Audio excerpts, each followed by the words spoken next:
No, I think, Nothing like that, right? no, I just think Just it runs check the it whole out. time. But if, like, okay, so it's pointing in the right direction. If they're on that table, it should be fine anyway.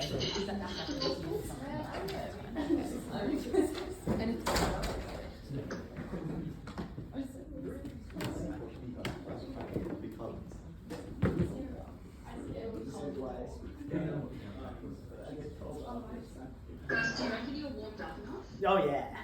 I think you should do some jumping jacks just to make sure. Okay, I think everyone's ready to go. Welcome everyone to the semi-final. Congratulations to both teams for making it here. We'll do a quick pronoun now before we start. So I'm Auguste, I'll be your chair for this debate. He, him pronouns, but I encourage you to refer to the panel as a whole. My name's Joanna, pronoun she, her. Matthew, right? Affirmative.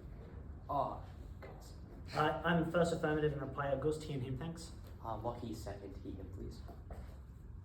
Connor, third, she, her. Negative. Oliver, he, they, first. Sophie speaking second and reply. Well, they third. All right, thank you everyone. Without further ado, first affirmative whenever you're ready.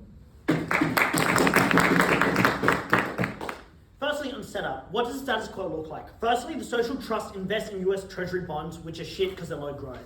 Secondly, they exist as a mandatory extra percent of income at the moment. That is 12.4% of your income then invested. But thirdly, note the info slide expected to fail by 2034. To rectify this, they either do nothing or they have to do things like increase the retirement age, spend less, austerity measures which are harmful. What is the counterfactual then? It probably looks like superannuation like we have in Australia, where the same percentage is paid into wealth management, which isn't done centrally, but rather done privately by businesses, and it's held by these businesses. But you can exert influence over the choice of where your investment goes, in terms of which industries you want to put it, and it's additionally something you can't access until you've retired, or you can no longer work anymore. This does exist to some degree in America, thing like Vanguard and status quo, so it probably then looks like sufficiently expanding of this. Why then is this counterfactual likely?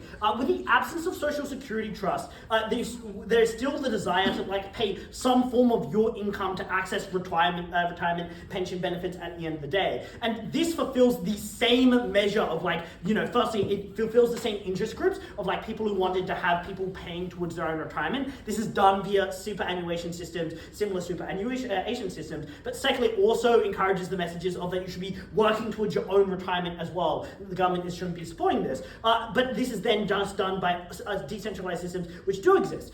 Thirdly, it probably looks like it's going to be heavily regulated by the government because there's a lot of risk and they probably want to avoid a lot of this risk. But fourthly and finally, I'd note that the US does love privatization, so it's probably something that they support there. But finally, it does exist to a similar degree with 401ks and the status quo, but they're completely voluntarily, and so it seems like probably shifting that to something that's private. Two then substantive arguments. Firstly, explaining why superannuation funds increase the amount and stability of retirement benefits. So if you care about money in retirement, you just outweigh them there. But secondly, explaining a bunch of unique benefits of accessing superannuation because it just floods the private market with money. Explaining firstly on the increase in the amount of stability of retirement benefits. Why then do we get extra amounts of money for people in the investment? Firstly, these people who have higher risk tolerance than just US bonds can tailor their investments and yields to higher return assets. Because no, government bonds are the source form of growth at the moment, and so it means that they're just getting the source form of possible money growth in these situations. And this also occurs on all levels there. Secondly, people can contribute more than what they need to their retirement funds. People don't contribute more than what they need in the moment because they don't see the numbers going up when they're investing it into social security. But the point where it's your own superannuation, you see your own number going up, so you're more, and you know that's something that's investing directly to you and only to you, so it means that you're more likely to be investing in that into the future as well. So it means then that you're far more likely to contribute that because you see that, and you're saving, and rather in the comparative, at best you chuck it into savings, or you don't have the financial literacy to manage it well. So these things are unlikely to be done as well, or people spend it in short term. Thirdly, there exists competition in the superannuation market. So rather than being done solely by the government, instead you have firms doing it.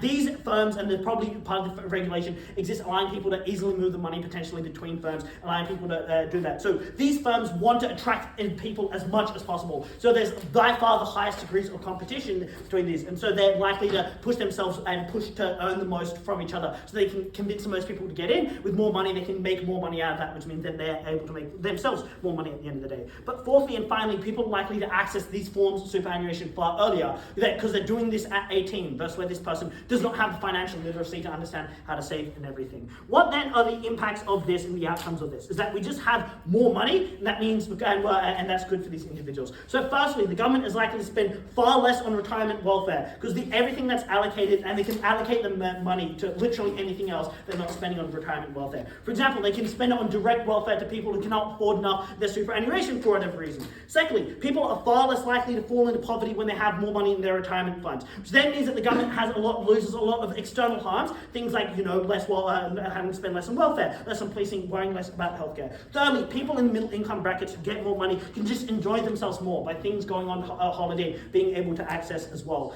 These savings are mutually exclusive and they can't access to other form of savings under their side for a couple of reasons. Firstly, a lot of people just do not have the financial literacy to understand which are the appropriate places to invest to earn more than these superannuation's other form. Secondly, they often do not have the capital to access any form of fund managers. Fund managers deliberately want to work with large scales of money because that allows them to make the largest money. It allows them to make tailored investors into large investments which you couldn't get otherwise. So suggest that these people cannot access the savings status quo. This is the unique way to get the increase in their savings. So that explains that they get more money, and that's good. Let's secondly explain why this form of investment is significantly more stable for these people. Firstly, this is a generationally persistent fund. Because the point where someone dies before they can access their superannuation, that money goes to the next of kin. However, if you die, your social security payments just disappear. That's not something any of your family are able to access, which means that large portions of your money have just been wasted. That harms these families. Secondly, the government cannot borrow from your superannuation, because the problem that exists with the Social Security Trust Fund is that the government can borrow from it and has borrowed from it, which is harmful because firstly, it creates moral hazard. The point where if you're borrowing from the Social Security Fund, and even if they intend to pay it back, they might not have enough money to pay it back, and that means that people don't get the Social Security payments or get far less.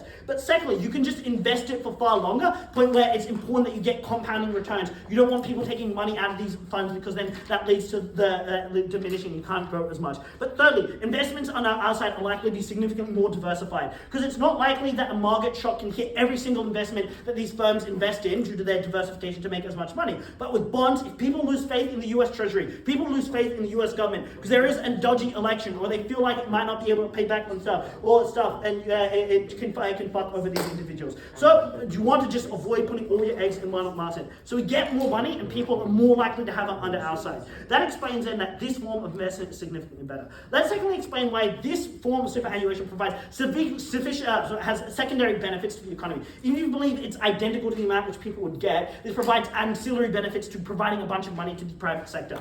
How do we give money? Sorry, there are two benefits here. Firstly, we just get more money to the private sector because it allows for individuals to access and invest in the stock market where it otherwise is going to US Treasury bonds, which some of this money eventually goes to companies. So it means that companies can access credit at lower interest rates. So businesses are able to do more stuff. Things like research and production. The point where they have more production, and that means that they're often able to reduce their prices. People are able to consume more. They're able to employ more individuals. That also leads on to the government getting more tax at the end of the day. This supercharges growth. People are likely to be inelastic in their contributions to the super fund in the sense that firstly there's always the base rate, so it means there's always a base rate going to the economy. So even in credit crunches where you have things like recessions, there's always this amount of money that exists for businesses that allows them to suffer through the storms of economic crisis. But it means that they're less likely to shut down. The government is unlikely to collapse in these circumstances. But secondly, this just democratizes business investment, because if there is a series of products and you now have the option where you want to invest, if there's a series of business products and behaviors that you want to reward, things like green investment, green development, you want to avoid things like child labor, you can do this. And now the financial market is rewarded for following this green behavior and this good behavior, because these are large chunks of money which people are investing into this market. So these businesses are more likely to exhibit positive and socially utile behaviors which society is acceptable of. Things like stopping, child labor, things like investing more in green tech and investing in more sustainable ways, which not only then firstly increasing the investment in what people want for their own lives, which allows them to supercharge things like green investment, but secondly allows for people to influence businesses, which is often quite hard for them to influence. So just then at the point there, we're able to get benefits to people and help these people's lives. That's why we're proud of that.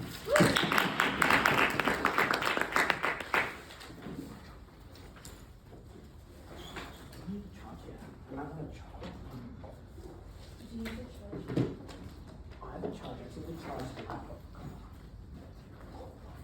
I don't know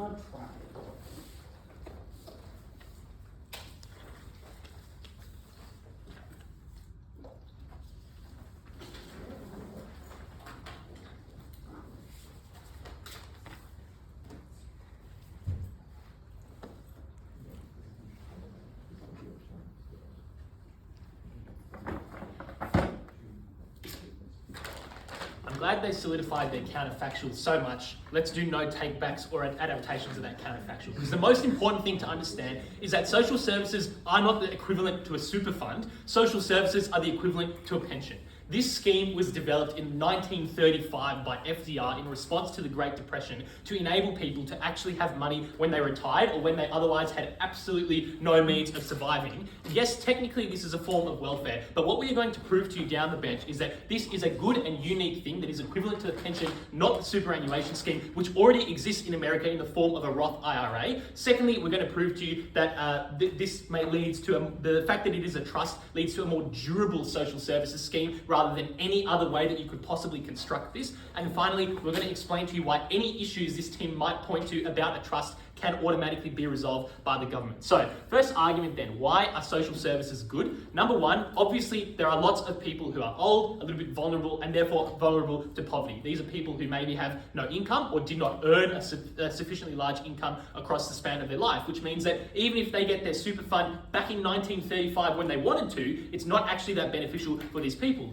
Notably, many people also lack family support, especially because this is a regret debate across the history since this was introduced. People lost family in wars or in the Great Depression, etc., etc. But finally, elderly people just require more money to live, often to help with their health costs or adjustments they need to make around their homes, like having an accessibility handrail. And now people live longer and longer, so it is absolutely critical to have a functioning pension system, in this debate, a social services system that can cater to these people. And traditionally, let's note that it was exceptionally hard to save for retirement, exceptionally hard to utilise a super fund or equivalent that this team wants to back. And that's because for so long, people didn't actually make a lot of money. For so long, there was no financial product to even invest in, like the superannuation fund that they talk about. And I would note, Australia only got its superannuation fund in 1996. We got this social security services in our world in 1935. So at the very least, even if by the end of this debate, you think these are equivalent products, which they're fucking not, we at least have ours for more than 60 years before they are likely to get their form of superannuation. But the final thing to note is that it has been extraordinarily hard to save for retirement or to contribute to your own super fund across the course of the 20th century, just because inflation was so high for so much of this period, which means that your savings were eroded. Why then is a separate social security system helpful, even despite a superannuation system that they might want? One, it provides a dependable and fixed income for people who otherwise do not have access to this. And I would note, if people can supplement that with their own superannuation funds or their own savings, that's great, but at least we help cater to the very most vulnerable people who could not have otherwise contributed to a superannuation fund. But secondly, as well, it means that this trust and the fact that it loans money back to the government has actually enabled the government to do more things, because by investing the surplus into the government and into government bonds, that has allowed the government to fund myriad of other things, like roads, like public hospitals and education, and literally anything else that the government do. Their grand comparative is like, give it to the boys at McKinsey and let private equity do its thing. Yeah, sure, maybe that means we'd have more cigarette companies and we would have screwed over the developing world even more. I don't know why that's the comparative they want to defend. Clearly, we should be centralising money where possible to the government. And I would note that since this is money that is already being paid as a payroll tax to the government, it's probably a principal obligation to actually keep this money in-house rather than send it anywhere else, or for example, in a super fund. So, on to the second argument then, about why this leads to a more durable and more sustainable social services system, specifically because it is structured as a trust fund. There are three reasons for this. The first is that it has quite simply changed perspectives on the program. That is to say, welfare in America has been politically unpopular, and in many instances still is. That's because the US is a fairly conservative nation, rife with all sorts of norms about like the American dream, and you're pulling yourself up by the bootstraps and not giving money to leeches. But most importantly, because people with political influence have for so long not dependent on welfare and do not depend on welfare, so there has been a bit of reticence to give to welfare. But and a way that you know that structurally is because whenever Republicans come into power in America, they always do things like cutting food stamps or cutting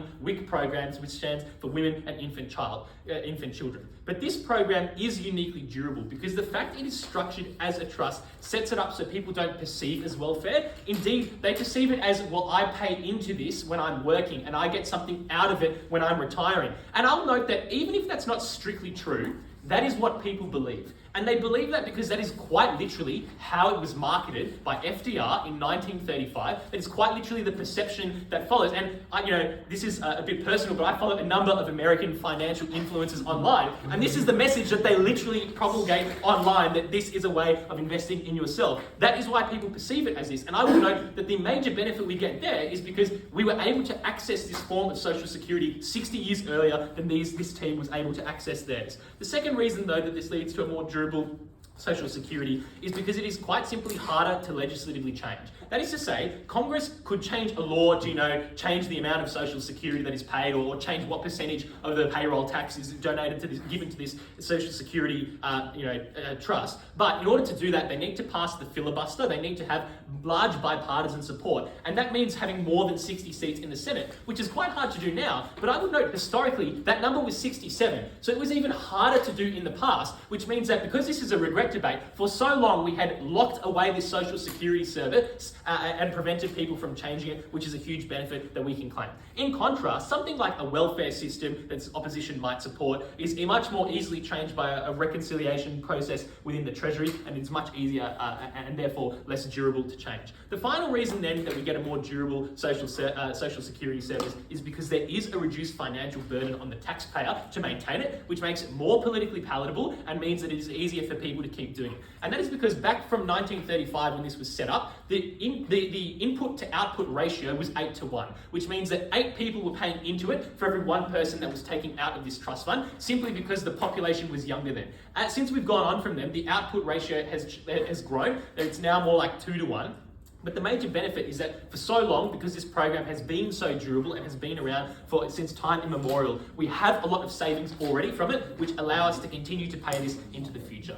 They then have a crack at US bonds and say that they're no good, or that they're less good than private equity, or putting it in, into a different market. But I would note that for so long, US Treasury bonds have been extraordinarily stable and extraordinarily high growth. That is why this trust fund probably prioritised them in the past. And if in the future legislators decide that it is actually not a sensible thing to do anymore, they have the capacity to legislatively change what the trust fund is doing. But even if they don't do that, it's still a very stable way to store money, and much less risky than giving it to the boys at McKinsey or whatever hedge fund that you want to talk about. So third argument then, why any issues with the trust can be fixed. Obviously the trust is going to run out by 2034, sure. There are literally 5 easy solutions to this. 1, Congress can just make up the difference by using consolidated budget to do this. Secondly, Congress could just change the FICA tax cap, increase the marginal tax rate, or change the tax brackets quite easily. Thirdly, they could alter the retirement age and increase it. Fourthly, they could just reduce the amount of benefits in Social Security. Or finally, they could actually invest it in a higher return portfolio, as I just explained. And the reason that all of those things are likely to occur, or some combination is likely to occur, is because there is huge bipartisan support now for this policy, even though that wasn't the case historically. And that's because retirees are a very large and very likely to vote demographic in America who want to see this preserved, and because both parties have committed to it, and because it would be political suicide to roll back Social Securities, as has been noted in the past elections. Proud to oppose.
The contribution from side negative thus far is that it is bad when the government needs to do a pension for everyone when they retire, because it's unstable, because it can be meddled with, because it doesn't grow. Luckily for us, we didn't model it that the government would be paying everyone a pension when they retire. We modeled that we would do a trust system similar to the one they defend, except way better. Because instead of the government managing all of the retirement money in the economy, investing it in one of the lowest yield assets possible, we simply put it in the private sector. We allow people to choose their own risk tolerances into higher growth assets if that's something they care about. We incentivize people to contribute more to their own retirement because it is an asset that they possess. So all of the benefits that they provide about the stability of a trust fall to us. All of the harms that we provide about government inefficiencies have just not been touched. So I'm going to do a few things in this speech. First of all, I'm going to deal with that stuff about how this is like welfare and maybe is mutually exclusive and that's bad. Second of all, I'm going to explain why their defense of the status quo is really bad and should lose in the debate. Then second of all, I'm going to explain why superannuation is very excellent and cool. First of all, I'm going to start about how this is just like welfare and how there's maybe mutual exclusivity here. First of all, the thing I'd point out is that clearly when we implement a system like super, it is not perceived like welfare and thus there isn't an opportunity cost. And the way you know that is because the language around the government trust and the superannuation as well is that you contribute a portion of your income to this thing that you get back in the future. And they explain this themselves at first when they're like, you're investing in your future when you engage in social security. So all we're doing is taking that 12.4% contribution from people's incomes that were happening anyways and putting it into a different investment account. This means it is not the same as welfare. Otherwise, unemployment benefits and stuff would be funded by everyone putting a set portion of their income into a big unemployment pool. That isn't what happened. The government just provides this anyways. So we explained to you then that there isn't any trade-off with people just getting money out of welfare if they don't actually have enough money in their superannuation. But second of all, even if they could somehow prove that this is a huge trade-off to welfare and this means the superannuation system is very bad, we just explained to you we don't care because we fix the issues that would be solved via welfare by having a way better pension and retirement scheme.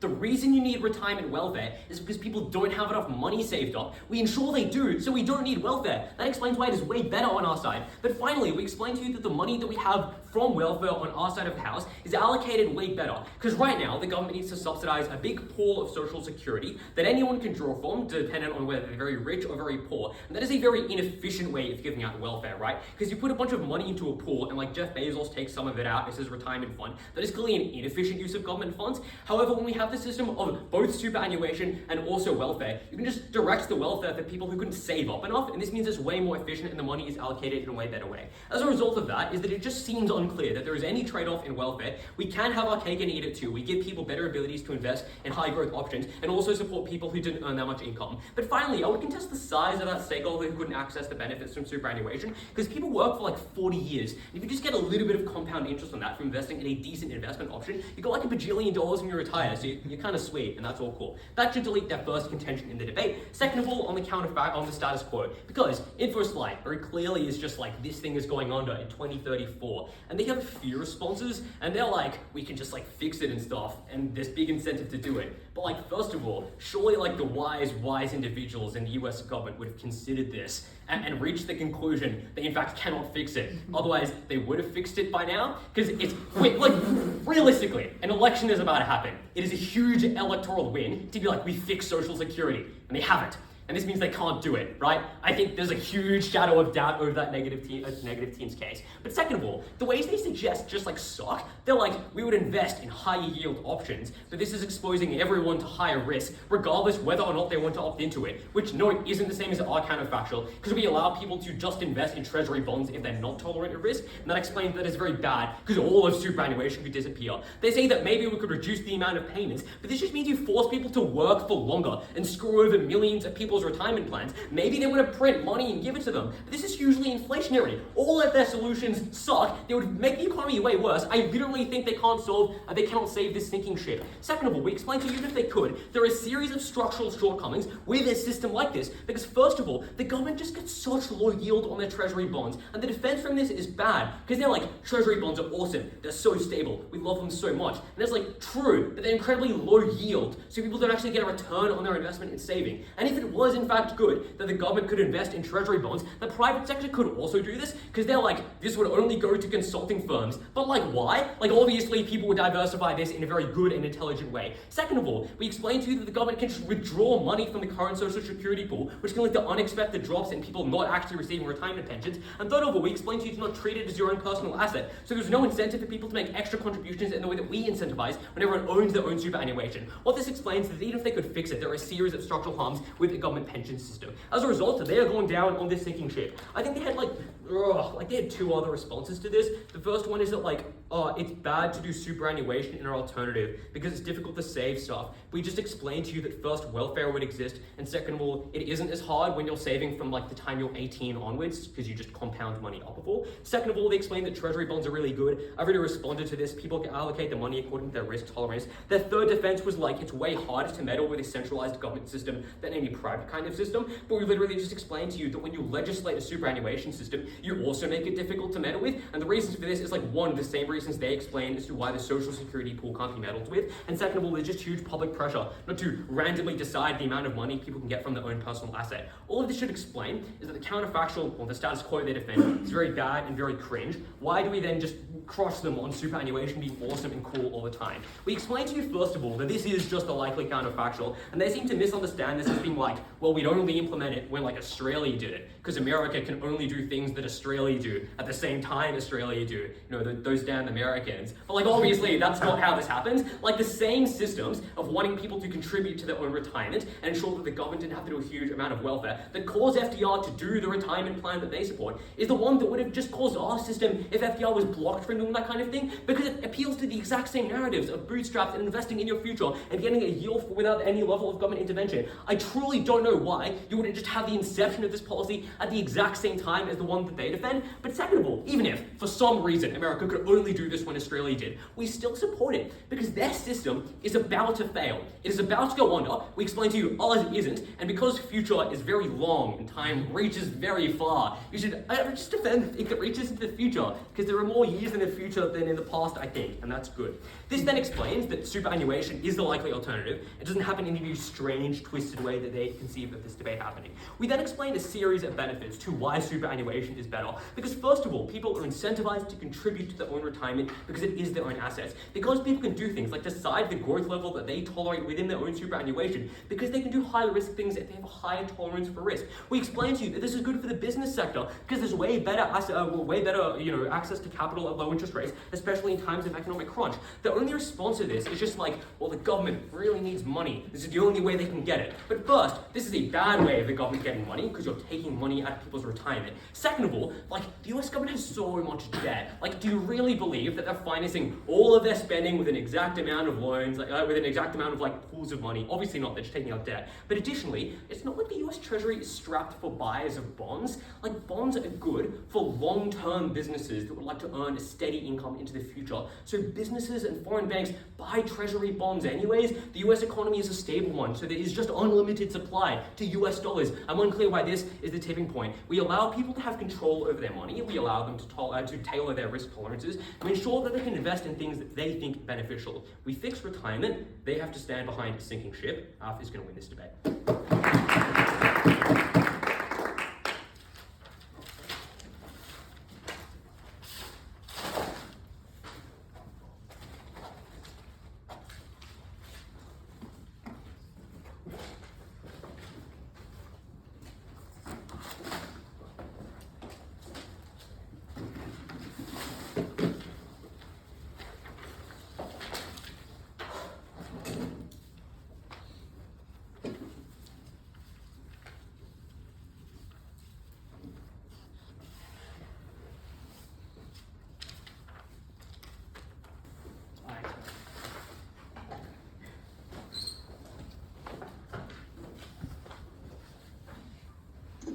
Hello, can I be heard? Yep. Alright, cool. What Gus is going to do is mute your mic so that I don't hear feedback with my own voice. Yeah, okay. Yeah, which would be truly horrible, I think. It's muted.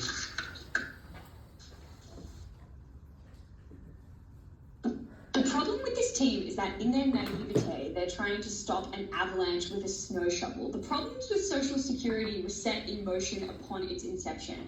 In a context where explosive population growth was about to occur and was necessary for the GDP growth that meant that Americans' quality of life increased, there was not enough resourcing or enough growth in the types of investments that the Social Security Trust was making to support people into the future, to support people as they were living longer, to support people as they continue to explosively grow in size in the United States. And you kind of can't blame the architects of the scheme for these mistakes at the time. It probably seemed like a sensible enough thing to do. But we are not the architects of that scheme. We are artificially removing this solution from the tools of policymakers at the time. We are suggesting that they would have done something different instead. We propose a pretty sensible counterfactual. Yes, it's called superannuation because everyone in the room is familiar with that as a concept, but you can broadly take it to mean mandatory contributions to self-managed retirement funds or privately managed retirement funds, which are not a new concept. They are not exclusively used in Australia. They are not like the alien tool that this team purports them to be. So I'm going to start this speech by dealing with the counterfactual, because if we explain why the counterfactual is good and defend it against the petty squabbles of this negative team, then we'll go on the debate. And then secondly, going to ask the question of whether you can fix Social Security otherwise.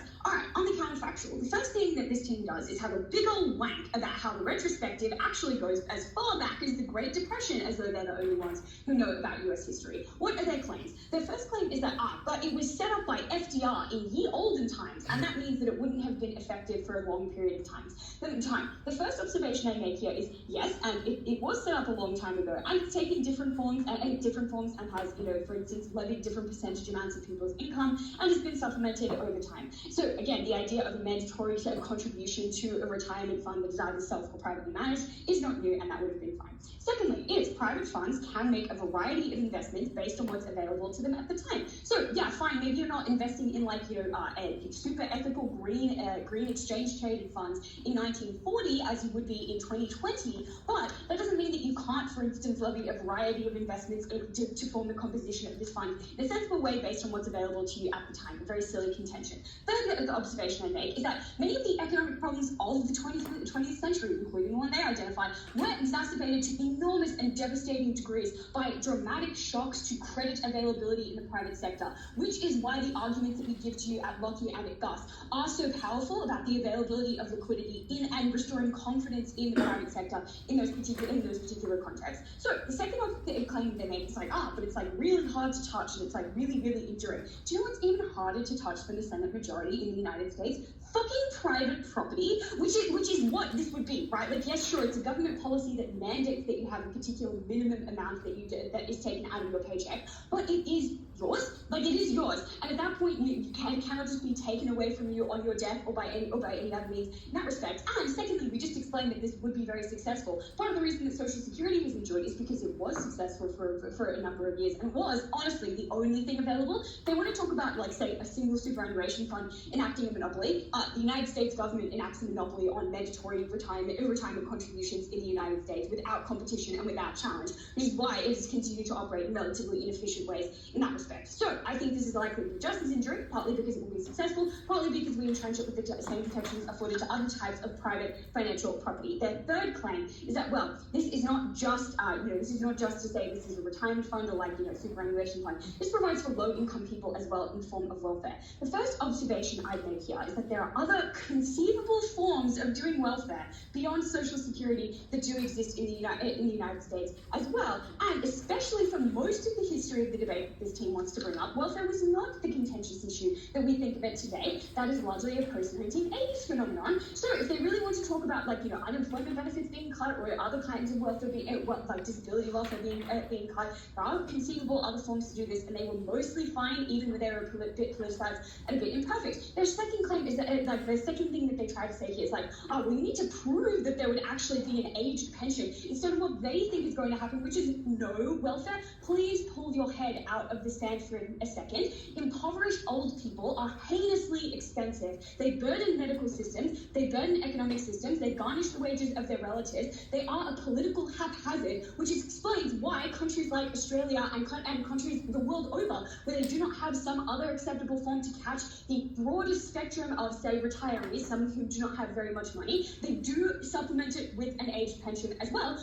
But we explain that the amount of people who would be reliant on any government intervention in terms of an aged pension or in terms of what is currently Social Security is reduced by an enormous amount, because more people benefit from the decades of compound interest as lifespans continue to increase in the United States to reduce that expense on government debt, which solves an enormous amount of the political problems and makes sure that you confine the issue of welfare to the narrow set of pretty vulnerable people who are pretty sympathetic, and by this team's own analysis, pretty electorally salient as well. Right? Their claims around why they can fix Social Security on people caring about retirees. Unclear why people only care about retirees in the context that are convenient for them and not about in the context that are convenient for anybody else in this state. Their fourth claim is that, well, superannuation in some forms already exists in the United States. Yes, to people who have the benefit of 401k in an exceptionally weak form, or to people who know how to start Roth IRAs, which is very few people in the United States. The casual workers at McDonald's in Australia get mandatory superannuation contributions from their employer. The many fast food workers in the United States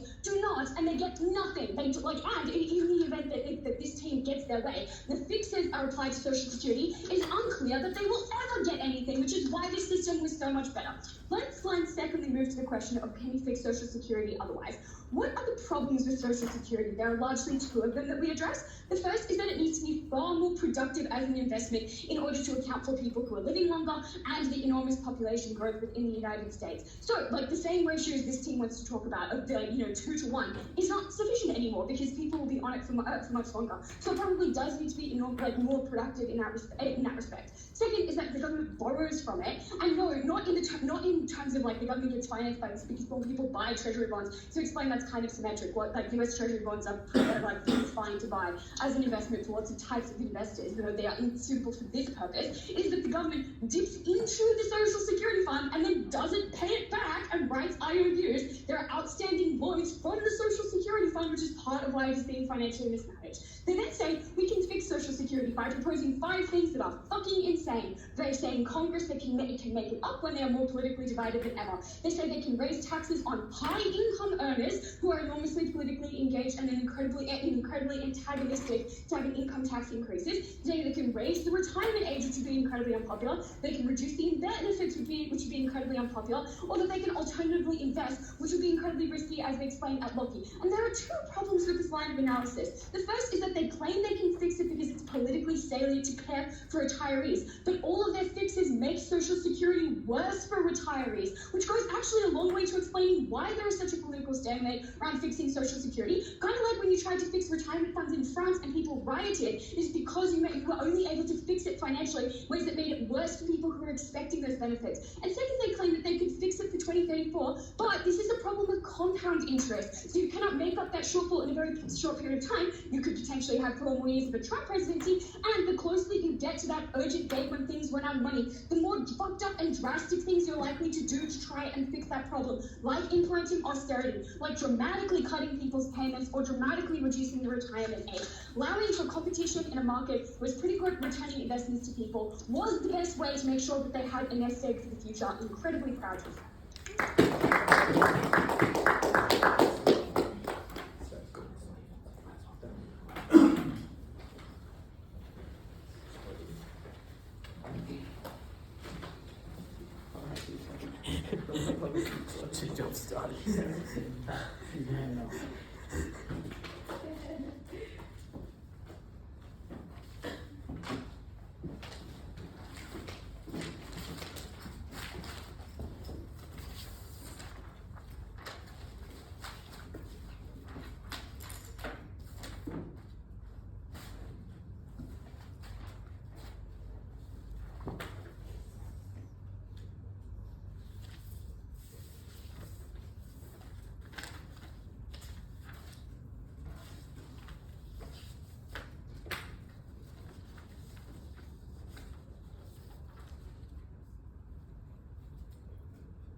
Firstly, on what's certain in this debate, and then on what's speculative.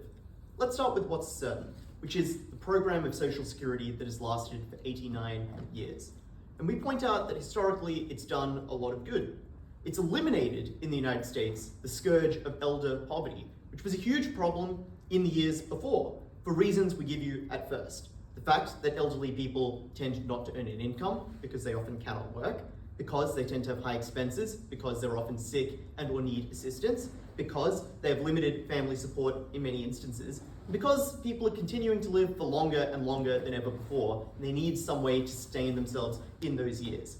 And tens of millions of American citizens have been denied that harm, have avoided it because of the benefits of Social Security. That's something you know for certain in this debate definitely happens.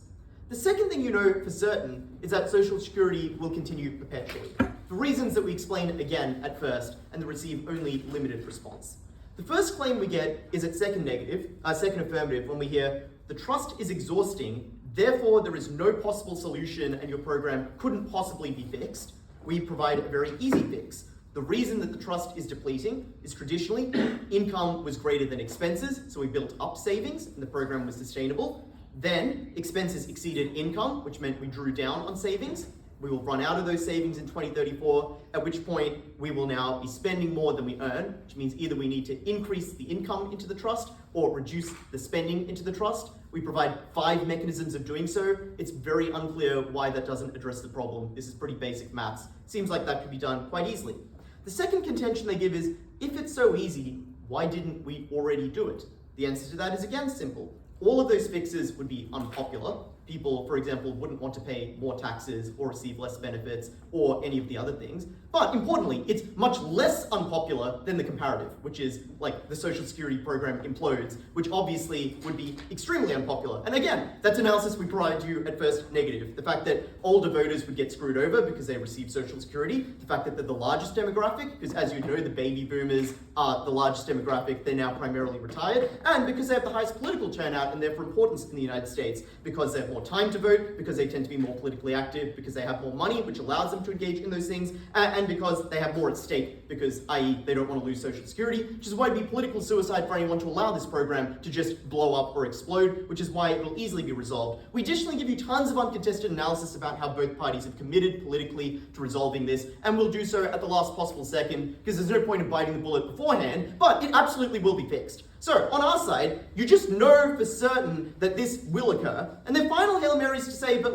it's bad to raise taxes, it's bad to increase the retirement age. Yeah, but you can't get something for nothing. Obviously, if the cost of a welfare program exceeds the amount of money that currently exists to fund it, you have to find funding somewhere. The question isn't, are those things bad? It's, are they worth the cost of continuing Social Security? And we hear no argument against it. Obviously, Social Security is worth paying a bit more in tax, or cutting benefits slightly, or engaging in a bit more risk, or any of the number of tweaks we point out. So we provide a perpetually solvent program that will continue to eliminate the issue of elder poverty, a huge benefit in the debate that we know for a fact has occurred and will occur. Let's contrast that to the speculative claims of this affirmative team, who need you to believe that their counterfactual occurs and will be durable in the long term, but I think disastrously failed to do that. Firstly, we point out a problem of a time lag. That is to say, the context in which Social Security and Social Security Trust arose was that of 1935, the peak of the Great Depression, when people were dying and people needed money and people needed help. The problem with superannuation is the way it works is you save money over 40 years and then when you retire you can draw money, which means the first recipient of superannuation on their side is someone in 1975 who was able to take out retirement money, but the first recipient on our side factually was in 1940, 5 years after the program. So we start helping people right in the middle of World War II, when you could imagine many people might have been in need of assistance. They would let them starve on the street. Nothing is there to benefit them on their side. Huge time lag problem. So right there, that's 10, 20 million people who we save from the most grievous excesses of poverty on our side, and they do nothing for. Secondly, we point out there's a mutual exclusivity problem. That is, these following benefits they provide can also occur on our side. Firstly, you can invest in other things other than treasuries if you want. Secondly, you can contribute more if you want. 2, you can access your savings earlier. 4, you can give it to your next of kin. And 5, you can divest or invest in the companies you do or do not want. All of those things accessible on our side. You can use a 401k, you can use a Roth IRA. This team suggests that those tools are not very accessible. Well, 1, sounds like a reason your tool would also not be accessible. 2, the government widely promotes these tools for very sensible reasons, that they want people to save and be self-sufficient. All of the analysis about why Americans care about that a lot are reasons to believe it would be equivalently accessible. But thirdly, we point out it's less necessary on our side for the reason that we have a program like Social Security. They would not. So even if you believe there's some difference in the availability of these tools, they need it to be available to everyone. We don't need it to be available to everyone. So that gets us ahead. Thirdly, we point to an issue of equality, which is to say that Social Security socializes the program, which is good because it means that if you're poor, you get more benefits than you would be able to save on your own, and if you're rich, you get less benefits than you'd be able to save on your own. Everyone gets the same amount of money out of Social Security, even though they contribute different amounts of money into Social Security, which is really good because a lot of people are very poor, and they're the people who absolutely get screwed on their side, but on our side, the most vulnerable people who get screwed over by luck, the people who get crippled in accidents, the people who are hurt, they are far better off on our side because they actually get a way to sustain themselves. There is no way on their side. But finally, think about all the things that have to go right on their side. For example, what if you invest poorly, something that seems very likely per their own analysis of people lacking financial literacy and per our own analysis of a lack of financial products in 1935? Like, what do they think people are investing in? Are they walking down to Wall Street and clipping coupons and mailing them in? Like, these are high effort and high knowledge requirements that most people wouldn't have. People might just lose all their money by investing poorly and they have nothing on their side. On our side, the government guarantees that you get something at the end of the day, so we take a lot of the risk out of it. So if this team is concerned about risk, absolutely a reason to vote for side negative. And finally, we point out that it's not even clear why their program is durable. They say, well, it's private property, so people like it. We point out the program they're describing is literally George Bush's 2004 Social Security privatization program, which failed disastrously because Americans hated it. It's very easy to see that, for example, when Eisenhower got into power in 1940, when Eisenhower got into power after World War II in 1948, he'd very easily be able, 52, he'd very easily be able to roll back this program as something that is unpopular and people didn't want. So you can't even be certain how long this program lasts or how durable it is. Finally, they rely on the Hail Mary of saying, well, we'd have welfare anyway, which, note, is doing so much of the heavy lifting of this team's work of actually helping the poor and the disabled, and everyone actually needs assistance. It seems like something they should have proved will occur. Here's reasons why it would not. Firstly, analysis, again, from first negative that goes uncontested as to why welfare is unpopular. People are selfish, rich people don't like it and have lots of political power, and they don't benefit, which is why they don't like it, but they do pay, which is why they don't. And finally, just like Bootstrap's narratives, the trust we explain is different because it's not perceived of as welfare. Maybe the superannuation program isn't perceived as welfare, but the welfare program they would need to fill in the gaps absolutely would be perceived of as welfare, which is why they wouldn't get any of it. And even if they did get it, you need to raise taxes to pay for it, because the payroll tax we use to fund the trust fund, they use to fund superannuation. So where's the money come from, guys? Nowhere. Finally, they have some weak economic harms like investing in the stock market. Why do they need more money? Or the government can take your social security money. Not true. At the end of this debate, very certain benefits win it for us.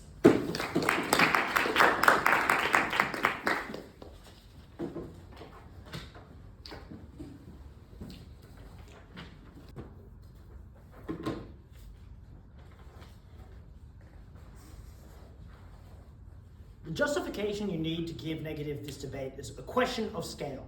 You need to believe that this group which they characterize, someone who's so poor, downtrodden, so unintelligent, does not know how to manage their money, is one that is so large that this is going to be a burden under our society. And these super funds don't have the incentive to fix this. Because once you start to question the scale of these stakeholders, the benefit they achieve marginally becomes incredibly small. 3 questions. Firstly, is super popular? Secondly, what happens around fixing Social Security? 3, what happens to welfare? Firstly, what happens to super? On the likelihood of our counterfactual, they don't lay any attacks as to whether super will occur, but instead suggest that no welfare will occur.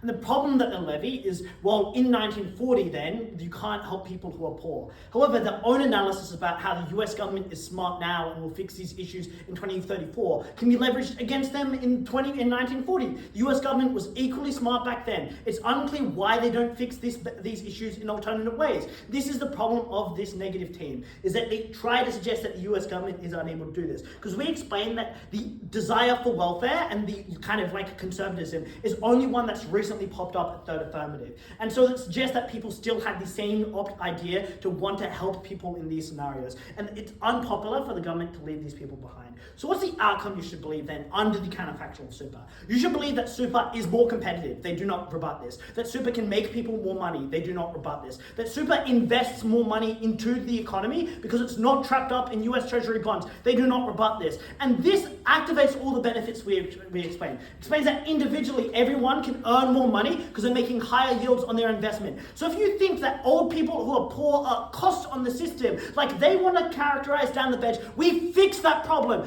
Suggest that we can spend more money on helping people on welfare. If you believe that there is, not enough money in things like the Great Depression, other economic crisis, we inject liquidity into the market. It's just that we get greater forms of consumption and cheaper goods at the end of the day. This was the firstly most certain benefit in the debate, because the only thing that you knew that occurred in this debate was that you changed the way in which people's money was being invested. It's unclear how the government will react to all of these crises, but you knew people would be investing in different ways, and these benefits should be weighed a lot more than the speculative of their case. Suggest that secondly, these benefits impacted people on a much larger scale. Having more money marginally impacted people's lives the most, and it impacted them when they needed money the most.